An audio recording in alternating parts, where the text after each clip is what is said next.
lahat, ako si Greg Garcia ng 5 Kuya P.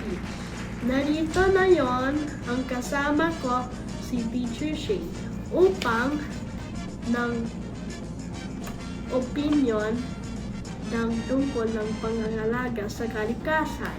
Sa tingin mo, paano nagkakaepekto ang pagkakalat o hindi tamang pagtatapon ng basura sa ating kalikasan?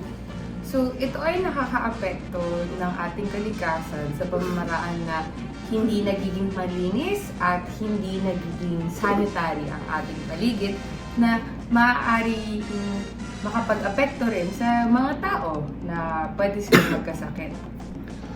Ano ang nararamdaman mo kapag nakakakita ka ng mga hayop na naapektuhan ng pollution o pagkakalat?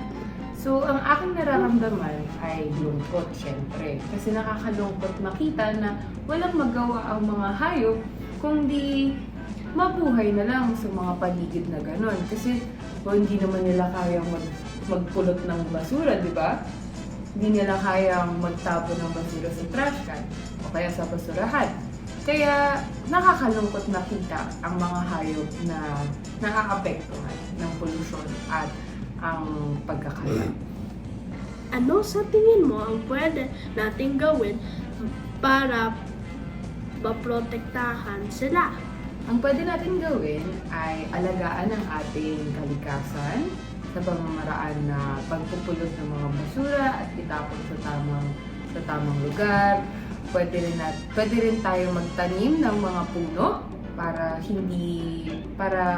dumami ang ating mga puno. At pangatlo, pwede rin natin alagaan ang ating kalikasan sa ating maliliit na pamamaraan.